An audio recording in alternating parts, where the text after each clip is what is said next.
পৃথিবীতে একজন মানুষই শুধু জানতেন যে তিনি পৃথিবীতে কতদিন বাঁচবেন, সেটা হচ্ছে সাইয়েদনা আদম আলাইহিস সালাম। ওনাকে বলে দেওয়া হয়েছিল উমরুকা আলফু সানা, তুমি পৃথিবীতে বাঁচবে 1000 বছর।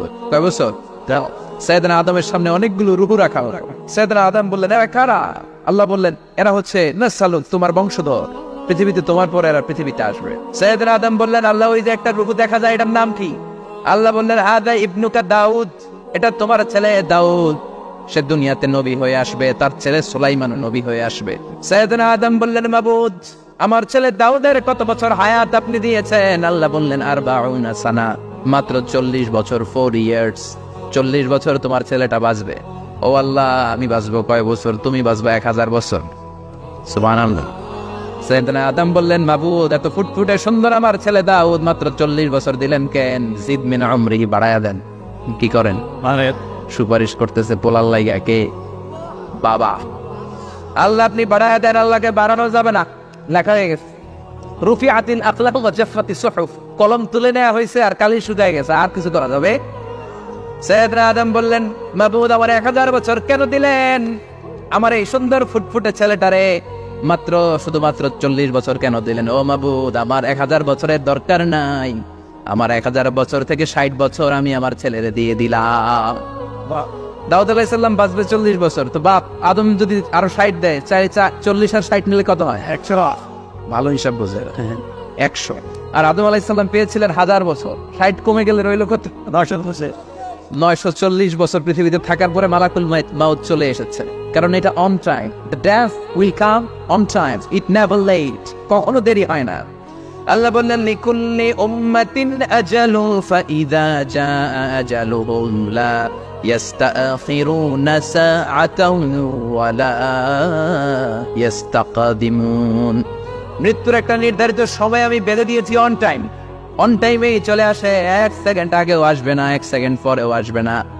940 বছর বয়সে মালাকুল মাউত এসে হাজির, এসে বলল, জিতু আন আকবাদা রূহাক, রূহ কবজ করতে আসছি। আদম আলাইহিস সালাম বললেন, রূহ কবজ করতে আসছো মানে? আমি বাঁচবো তো 1000 বছর। কয় বছর? মালাকুল মাউত বললেন, না না, ওই যে আগের কথা স্মরণ করেন, আপনি 60 বছর দিয়া দিছিলেন। কয় না, আমি দেই নাই, আমি আরো বাঁচুম, আরো 60 বছর পাওনা আছি, আমি দেই নাই। মালাকুল মাউত বললেন, আপনি দিয়েছেন। আদম বলে, দেই নাই। মালাকুল মাউত বলে, আল্লাহ ঘটনা দেখেন দিয়া। কয়, দেই নাই।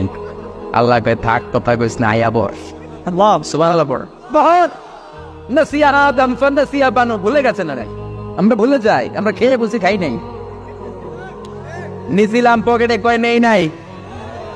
এরকম ডাকাইত আছে না? নাই। নসিয়া আদম ফানসিয়া বানু, বিশ্বনবী বললেন, আদম ভুলেছে তো তার সন্তানরাও ভুলে যায়। জাহাদা আদম ফাজাহাদাত যুররিয়াতুহু, আদম অস্বীকার করেছে, তার সন্তানরাও অস্বীকার করে। সেদিন থেকে আল কিতাব ওয়া শুহুদ, মানে লিখে রাখার সিস্টেম আর সাক্ষীর সিস্টেম চালু হয়েছে। সুবহানাল্লাহ পড়ে। সুবহানাল্লাহ। 940 বছর বয়সে মালাকুল মাউত এসে আদম আলাইহিস সালামের রূহ নিতে পারে নাই। উনি 1000 বছর যখন হয়েছে তখন এসে সাইয়েদনা আদম আলাইহিস সালামের রূহ কবজ করেছে। যেই দিন পৃথিবীর প্রথম মানব, প্রথম নবীর রূহ মালাকুল মাউত দুনিয়া এসে কবজ করেছে, ওই দিনটাও ছিল জুমাবার। আবার বিশ্বনবী বললেন, লা তাকুমু সাআ ইল্লা ফি ইয়াউমিল জুমআহ ইযা যুলজিলাতিল আরদু জিলজালাহা ওয়া আখরাজাতিল আরদু আসকালাহা ইযা রুজ্জাতিল আরদু রাজ্জান ওয়া বুসাতিল জিবালু বাসসা। কিয়ামতের দিন পৃথিবীটাকে একটা প্রকম্পন দিয়ে কাঁপিয়ে দিবে কে? মারাত্মক একটা ঝাঁকুনি দিবে আল্লাহ, পুরো পৃথিবীটা কেঁপে ভেঙে চুরে খান খান হয়ে যাবে। এই ঝাঁকুনি আর আর্থকোয়েক, ভূমিকম্প এর ঘটনাটা যেদিন ঘটবে, ওই দিনটাও হচ্ছে জুমার দিন। চিৎকার করে পড়েন সুবহানাল্লাহ। কারণ দিন নয়, ফিহি খালাকাল্লাহু আদম, কালকের এই দিনটায়, এই জুমার দিনে আল্লাহ তাআলা সাইয়েদনা আদম আলাইহিস সালামকে তৈরি করেছে। বিশ্বনবী বলেন, লাম্মা খালাকাল্লাহু আদম ওয়া কানা তুলুহু 60 যিরাআন, আল্লাহ তাআলা যখন আদম আলাইহিস সালামকে তৈরি করলেন, 60 হাত লম্বা করে তৈরি করলেন। সুবহানাল্লাহ। আর আমরাও যারা জান্নাতে ঢুকবো, আমাদের আকৃতি থাকবে 60 হাত লম্বা। মজা করে সুবহানাল্লাহ পড়তে পারলেন না? আল্লাহ সাইয়েদনা আদমকে তৈরি করলেন এই জুমার দিনে। আবার সাইয়েদনা আদম আলাইহিস সালামকে পৃথিবীর বুকে তিনি পাঠিয়ে দিয়েছিলেন এই জুমার দিনে। সুবহানাল্লাহ। কুলনা হাবিতু মিনহা জামিআ, ও Adam, go down with your wife, তোমার স্ত্রী হাওয়াকে নিয়ে পৃথিবীতে নামো। সাইয়েদনা আদম আলাইহিস সালামকে আল্লাহ তাআলা পাঠিয়েছিলেন শ্রীলঙ্কার একটা পাহাড়ে, অ্যাডামস পিক। ওখানে ঐতিহাসিকভাবে প্রমাণিত, এটা হাদিসে নেই, কুতুবুত তারিখে এসেছে। শ্রীলঙ্কায় একটা পাহাড় আছে, কলম্বো থেকে অনেক দূর। ওই পাহাড়ের চূড়ায় সাইয়েদনা আদম আলাইহিস সালামের ফুটপ্রিন্ট আছে। ফুটপ্রিন্ট মানে পায়ের ছাপ। সুবহানাল্লাহ পড়ো। সুবহান। এটারে বলে ফিঙ্গারপ্রিন্ট। এটার কি বলে? পায়ের গুলারে একজনের আঙ্গুলের ছাপের সাথে একজনের আঙ্গুলের ছাপের মিল নাই। শুধু তাই না, আমার এই আঙ্গুলের সাথে এই আঙ্গুলের ছাপের কোনো মিল নাই। আয়াহসাবুল ইনসানু আল্লান নাজমা ইযামা বালা কাদিরিনা আলা আন নুসাওয়িয়া বানানা। আল্লাহ বলেন, গোলাম তুমি মনে করেছো তোমার হাড্ডি গুড্ডি পচে যাবে, তোমাকে আমি একত্রিত করে আবার বানাতে পারবো না? বানানো তো অনেক দূরের কথা, আমি তো তোমার আঙ্গুলের ছাপগুলো সংরক্ষণ করে রেখেছি। চিল্লায় পড়েন আল্লাহু আকবার। 1880 সালে স্যার ফ্রান্সিস গাল্টন নামে একজন বিজ্ঞানী, তিনি আবিষ্কার করেছেন যে আমাদের আঙ্গুলের ছাপগুলো আলাদা, ফিঙ্গারপ্রিন্ট আলাদা। এই 10টা আঙ্গুলের একটার সাথে আরেকটার কোনো মিল নাই। এই পৃথিবীতে যদি 600 কোটি মানুষ হয় তাহলে 6000 কোটি আঙ্গুল, একটা আঙ্গুলের সাথে আরেকটা আঙ্গুলের ছাপের মিল আছে। যারা সিগনেচার দিতে পারেন এরা কি দেয়? টিপসই দেয়। সুবহানাল্লাহ। সুবহান। কি ম্যাজিক আল্লাহ আঙ্গুলে রেখে দিয়েছে, একটা আঙ্গুলের ছাপের সাথে আরেকটা আঙ্গুলের ছাপের মিল নাই। এখন এই বায়োমেট্রিক অথেন্টিকেশনের জন্য অনেক জায়গা দিতে হয়। ইমিগ্রেশন পাস করবেন, গিভ ইউর ফিঙ্গারপ্রিন্ট। ভিসা করবেন, Schengen visa, European visa, provide your fingerprint first. Canadian এম্বাসিতে দিয়েছিলাম, সব আঙ্গুলের আলাদা আলাদা ফিঙ্গারপ্রিন্ট রেখেছে। এখন এটা অথেন্টিকেশনের জন্য সিকিউরিটি পারপাস খুব গুরুত্বপূর্ণ। কিন্তু 1500 বছর আগে, 1880 মানে কি 200 বছর তো না, 200 বছর আগে বিজ্ঞানীরা আবিষ্কার করলো। 1500 বছর আগে সূরাতুল কিয়ামার ভিতরে ফিঙ্গারপ্রিন্টের কথা বলেছে কে? আল্লাহ। আর পায়েরটারে বলে ফুটপ্রিন্ট। এটা প্রাণীদের ক্ষেত্রে প্রযোজ্য, কারণ প্রাণীদের আঙ্গুল নাই, আছে? ওদের আছে পা। বাঘের কয় পা? কথা কয়েন 4 পা। বাঘের হাত কয়টা? হাত নাই, ওদের পা। ফলে ওদের ফুটপ্রিন্ট লাগে। সুন্দরবনে কয়টা বাঘ আছে এটার একটা হিসাব আছে। কি করে বলে, কেমন করে হিসাব করে? বাঘের কাছে যে গুনে, চেহারা তো একরকম, একটারে 3 বার গুণ। কথা কন কিভাবে গনে? তাহলে বাঘসুমারি হয় কিভাবে? ফুটপ্রিন্ট, পায়ের ছাপ। একটা বাঘের পায়ের ছাপের সাথে আরেকটা বাঘের পায়ের ছাপের কোনো মিল নাই। আবার কাবা ঘরের পাশে একটা ছোট্ট জায়গা আছে, এই জায়গার মধ্যে রব্বুল আলামিন সব নবীদের পিতা সাইয়েদনা ইব্রাহিম আলাইহিস সালামের ফুটপ্রিন্ট রেখে দিয়েছেন। ওয়াত্তাখিযু মিন মাকামি ইব্রাহিম মুসাল্লা। সাইয়েদনা ইব্রাহিমের দাঁড়ানোর জায়গায় তোমরা নামাজের জায়গা করে নাও। আল্লাহু আকবার। সাইয়েদনা ইব্রাহিম আলাইহিস সালামের পায়ের ছাপ আছে কিন্তু মাকাম ইব্রাহিম। আর সাইয়েদনা আদম আলাইহিস সালামের পায়ের ছাপ আছে অ্যাডামস পিকে, শ্রীলঙ্কার ওই পাহাড়ে।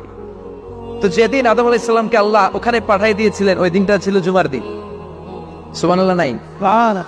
সুবহানাল্লাহ বাড়িতে যাই বলেন, চিল্লায় পড়েন আল্লাহু আকবার। এরপরে সাইয়েদনা আদমকে পাঠানো হলো শ্রীলঙ্কায়, সাইয়্যিদাতুনা হাওয়া আলাইহিস সালামকে পাঠিয়ে দেয়া হলো সৌদি আরবের জেদ্দা শহরে। আরবিতে জেদ্দা বা জাদ্দা মানে দাদি। জেদ্দাতুন বা জাদ্দাতুন মানে কি? দাদি। হাওয়া আলাইহিস সালাম আমাদের সবার দাদি, ঠিক কিনা? ওনার নামে এই শহরের নাম। বছরের পর বছর সাইয়েদনা আদম আলাইহিস সালাম এবং হাওয়া আলাইহিস সালাম আল্লাহর কাছে ক্ষমা চাইলেন, আল্লাহ ভুল করে নিষিদ্ধ গাছের ফল খেয়েছি, তুমি মাফ করে দাও। আল্লাহ বললেন, আদম কয়েকটা কালিমা শিখিয়ে দেব, এই কালিমাগুলোর পরে আমার কাছে দোয়া করো, আমি কবুল করে নিব। আল্লাহু আকবার। আল্লাহ শিখিয়ে দিলেন আর বললেন, আদম পড়ো, রব্বানা যালামনা আনফুসানা ওয়া ইন লাম তাগফির লানা ওয়া তারহামনা লানাকুনান্না মিনাল খাসিরিন। ও আল্লাহ, জুলুম করেছি নাফসের উপর, ভুল করেছি, অন্যায় করেছি, আপনি যদি ক্ষমা না করে দেন আমরা শেষ হয়ে যাব, আমরা হালাক হয়ে যাব, ক্ষতিগ্রস্তদের মধ্যে শামিল হয়ে যাব, ঠিক কিনা? আল্লাহ সাইয়েদনা আদম আলাইহিস সালামের তওবা কবুল করলেন। ওনার কাজ হচ্ছে তওবা কবুল করা। আমাদের কাজ গুনাহ করা, শয়তানের কাজ ওয়াসওয়াসা দেওয়া, আল্লাহর কাজ খালি মাফ করা। সুবহানাল্লাহ। সুবহানাল্লাহ পড়বেন না? তার মানে আদম সৃষ্টি হলো জুমার দিনে, দুনিয়ায় নামিয়ে দেওয়া হলো জুমার দিনে, তওবা কবুল করে নেওয়া হলো জুমার দিনে, রূহ কবজ করা হলো জুমার দিনে, আবার কিয়ামত সংগঠিত হবে জুমার দিনে। পড়েন সুবহানাল্লাহ। আবার বিশ্বনবী বললেন, আর রমাদান ইলা রমাদান, এক রমজান থেকে আরেক রমজানের মাঝখানে যত গুনাহ হয় মাফ করে কে? তারপরে বিশ্বনবী বললেন আল উমরাতু ইলাল উমরা, কেউ যদি একবার উমরা করে পরে আবার করলে 2 উমরার মাঝখানে গুনাহগুলো মাফ করে দেয় কে? আবার বিশ্বনবী বললেন আল জুমআতু ইলাল জুমআ কাফফারাতুন লিমা বাইনাহুমা, এক জুমার পর থেকে সামনের জুমা আসা পর্যন্ত যে সগীরা গুনাহগুলো হয় সবগুলো সগীরা গুনাহ মাফ করে দেয় কে? রজবে শাবানে বরকতে দাও, রমজান মাসে গুনাহ ঝরা, সপ্তাহ জুড়ে তুমি বরকতে দাও, জুমার দিনেতে গুনাহ ছড়াও, রজব শাবানে বরকতে দাও, রমজান মাসে গুনাহ ঝরাও। ঠিক কি না? তার মানে জুমার দিন গুনাহ মাফের দিন। সারা সপ্তাহে ভুল ত্রুটি অন্যায় যা করলাম জুমার নামাজের বদৌলতে সব গুনাহ মাফ করে দেয় কে? এই দামি দিনটাকে আল্লাহ ইহুদিদের দিতে চেয়েছিলেন, পায় নাই। আলহামদুলিল্লাহ করবেন না? আলহামদুলিল্লাহ। ইখতিলাফু, তারা ইখতিলাফ করে হারাইছে এটা। এই দামি দিনটা রব্বুল আলামিন নাসারাদেরকে দিতে চেয়েছিলেন, ফাখতালাফু, ওরাও ইখতিলাফ করে হারাইছে।